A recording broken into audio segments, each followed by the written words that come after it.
Қойылған ескерткіштей нұр күніме, ұқсайтын туған жердің кіндігіне. Арқада бір өлке бар, Ұлытау атты, ту тіккен тірлігіме, бірлігіме. Фариза Оңғарсынова. Ұлытау ұлт шежіресі тұнып тұрған, танабында тарихтан таңба қалған өлке. Қазақ деген ұлттың табысқан төбесі, үйісқан іргесі. Қазақтың ақ атауы, даланың ақ отауы, этнос кіндігі, ұлт ұясы Ұлытаудың аты тарихшы Геродоттың, саяхатшы Плана Карпинидің және батыс-шығыс тарихшылардың еңбегінде, орыс-қытай саяхатшылардың жазбаларында кездеседі. Мәуелі мәдениет пен өрелі өркениеттің ошағы болған Ұлытау бүгінде де құты қайтып құйқасы жұқара қоймаған құнарлы өлке. Ұлытауға бардың ба, ұлар етін жедің бе? Немесе Ұлытау ұлттың ұясы. Ел аузында қалған бұл нақыл сөздер тегін айтылмаса керек. Өйткені дәл осы жерде қазақ хандарының басы біріккен. Оған дәлел ретінде осы маңайдан табылған хан ордасы қалашығын айтуға болады. Қазақ халқының құрылуында, саяси тарихында ерекше маңызға ие осы Ұлытау. Олай болса, өлкенің өткен өміріне тереңірек үңілейік.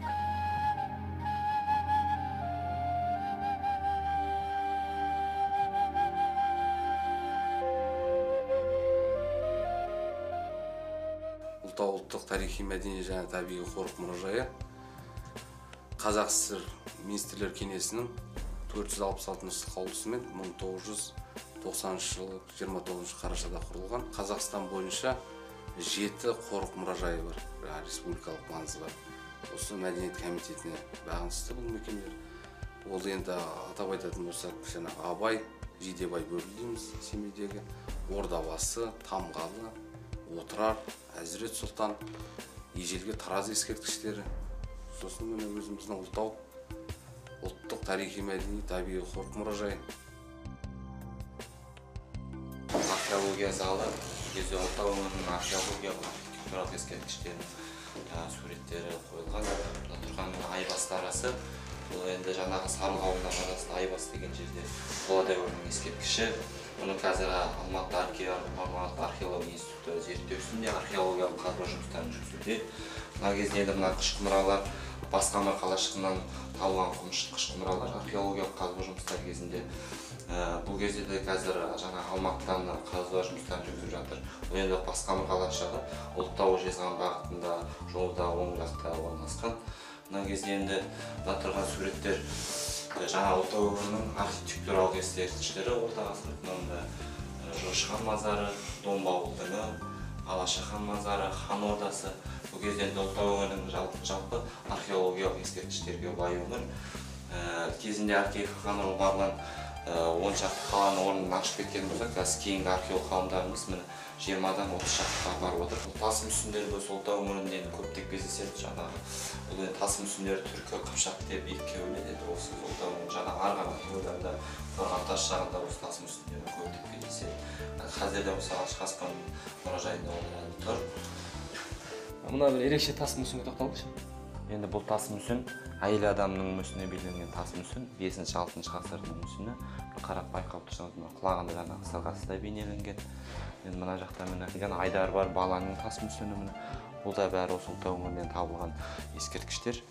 Өлкенің өткен өмірі мен қазіргі кезеңінің дәнекері саналатын ірі мәдени ошақ 8 экспозициялық залдан тұрады. Мұражай қоры мұндағы жұмыстардың ғылыми көрсеткіші. Ғылыми демекші, мұндағы қызметкерлер Әлкей Марғұлан атындағы археология институты ғалымдарымен етене еңбек етіп келеді. Біздің негізгі іс жоспарымыз ақпарат министрлігі мен мәдениет комитетінің іс жоспарына бекітілгеніне байланысты жұмыс істейміз. Штаттық кестеге байланысты 22 адам қызмет істейді. Оның ішінде ғылыми қызметкерлеріміз бар, экскурсоводтарымыз бар. Осы ғылыми қызметкерлер негізгі мақсаты Ұлытау өңірінде орналасқан тарихи, археологиялық, архитектуралық ескерткіштердің маңызын, соның ғылыми паспортын дайындап, осы мәдени мұра бағдарламасы бойынша қазір қайта өңдеу, реставрация дейміз ғой. Сол жұмыстарға қатысады, реставрация, қазба, археологиялық қазба жұмыстарына қатысады. Сосын енді өз жаңағы жоспар бойынша экспедициялар ұйымдастырылады. Сол экспедицияларды ұйымдастырып, осы келген, осы ауылымызға келген қонақтарды осы тарихи орындарды насихаттау жұмысымен соларды аралатып, енді мынау мәдени мұра бағдарламасы аясында осындай біршама жұмыстар атқарылып жатыр. Назалда жаңа Басқамыр қалашығы жөнінде айтып кеттік. Осы Басқамыр қалашығынан жаңа табылған жәдігерлеріміз археологиялық қазба жұмыстары кезінде мына кезде Қышқымыраның сынықтары Басқамыр қалашығының жаңа қайта жаңғырту қалпына келтіру кезіндегі болатын жағдайы осы кезде. Ана жағында тұрған қазіргі жағдайы. Жаңа қазба жұмыстары кезінде жаңа түсірілген суреттер. Ең құндылар қайсы осының ішінде? Енді құнды заттарымыз жаңа осы кезден табылған міне қола жебенің ұштары, жаңа құлақ шұқығыш дейді, жаңа сақиналар мына кезде. Бәрі осы қоладан жасалған заттар, үзеңгілер мына кезде. Сонда Басқамыр қалашығына жалпы несі енді бұл енді аумағы әжептәуір жер болады. Енді бұл енді Ұлы Жібек жолының бір тармағы, яғни бұл кезден бір сауда саттықтың жүрген айқындайды, дәлелдейді осы жаңа Басқамыр қалашығынан. Үлкен қалашықтың орны. Яғни бұның ең бірінші атауы Қиям деп аталады, одан кейін Басқамыр қалашығы деп аталады. Басқамыр қалашығының жанында тас дәуірінің үңгірі бар. Бұл кезде енді қазірдің өзінде осы қазба жұмыстарын жүргізуде негізі Алматыдан археология институтынан. Бұл кезден жалпы археологиялық қазба жұмыстары негізі жүргізілген, бізде жәдігерлер бар. Әлі де бірақ зерттеуді қажет етеді. Түркі дүниесі тарихымен біте қайнасқан бірегей мекен Ұлытау қай заманда да зерттеушілердің назарын іліккен. Әрісі Геродот Әл-Идриси, берісі Әбілғазы Уәлиханов, Марғұлан Сәтбаевтың зерттеушілердің еңбектерін арқау болды. Сол себепті мұнда ғибратты ғұмыр кешкен ғұлама ғалымдардың да фотосуреттері орын тепкен. Экспозицияны әрі қарай араласаңыз, өзінің өр қалпын сақтаған үлкен архитектуралық ескерткіштердің де тізімімен танысасыз. Қазіргі біздің тізімімізде тұрған 700-800-ден асатын тарихи мәдени ескерткіштеріміз бар. Осы кезде тұрған енді Ұлытаудың жаңағы өз тарихи ескерткіштері, мысалы жаңағы олардың ішінде қала, мысалы қоныс, әртүрлі жазбалар, солар осы бөлінеді. Бұл кезде енді жаңағы айтып кететін болсақ, міне Әулиетау дейді, Әулиетауда 7 әулие жерленген, Әулиетаудың үңгірі мына кезде міне. Бұл кезде енді жаңағы Ұлытау өңірінде көне мешіттер де көп, жаңағы мына кезде Жагөдей мешітінің суреттері жаңағы 19 ғасырдың Дулығалы мешіті бар дейді жаңағы. Жаңағы Домбауылдыңы, Шыңғыс ханның үлкен осы Жошы хан мазары тұр мына кезде. Осылардың ішінде әлі де зерттеуді қажет ететін қазір қазба жұмыстары жүргізіп жатқан қайсысы? Жалпы енді архитектуралық ескерткіштеріміз біразы қазіргі таңда осы реставрацияны қажет етеді. Мысалы жаңағы Дүзен мазары жасалып та жатыр. Мешіттерге Ахметжан мешітіне жасалды реставрация. Енді біраз әлі де осы архитектуралық ескерткіштеріміз осы реставрация жұмыстарын қажет етеді. Археологиялық ескерткіштеріміз қазба жұмыстарын қажет етеді. Оны мәдени мұра бағдарламасы бойынша қазір зерттелуде енді осы. Мына залда этнография залы бұл. Бұл кезде көріп тұрғаныңыздай бұл кезде енді қазақтың киіз үйі, салт дәстүр ер тұрмандары, ат әбзелдері мына кезде.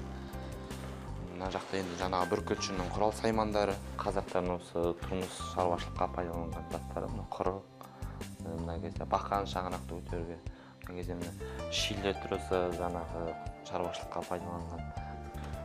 Мына зал енді хандар залы.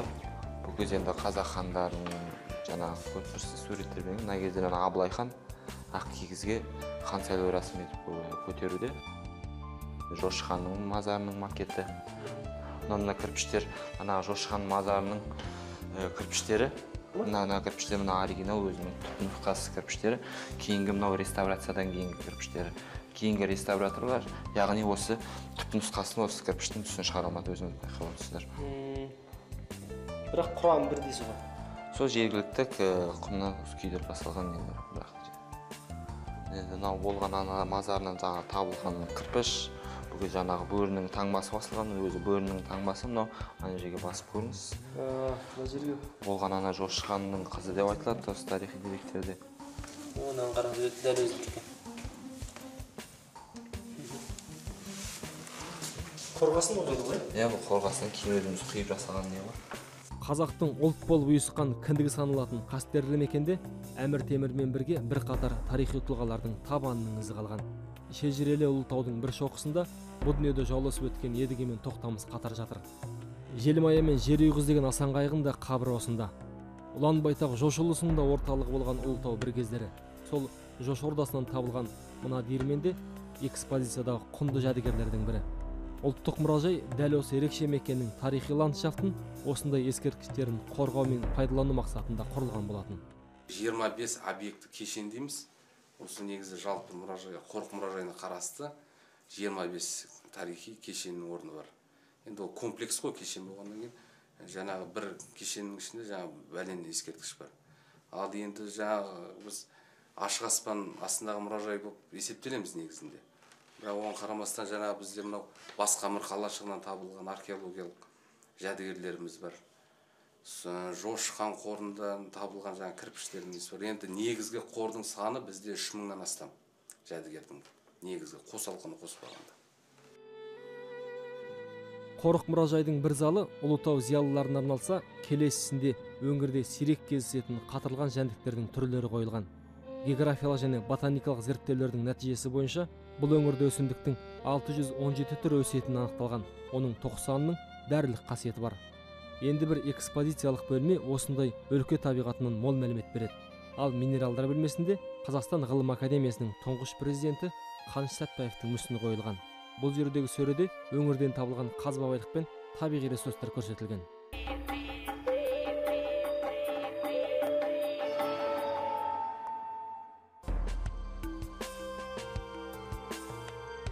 Ұлытау ауданындағы 700-ден астам археологиялық және архитектуралық ескерткіштің 12-сі республикалық маңызға ие. Бұл белгілісі ғана. Ұлытау өңірінде әлі де зерделі зерттеуді қажет ететін жерлер жетерлік. Соның бірі Ақ мешіт деп аталатын мешіттің орны. Аңыз бойынша мешіттің иесі Сапар Өле 18 ғасырда өмір сүрген. Ал жары Гүлсары ана шипалы бұлақ суымен асқазан, бауыр, өт және тыныс жолдары ауруларын емдеп сақтайтқан. Бізге ертегі аңыз деңгейінде жетсе де, сол оқиғалар әлі де іздері көмескіленбеген тарихи шындық. Бұл Әлке Марғұланның дерегінде Ақ мешіт әулие бар, әулиенің орны бар.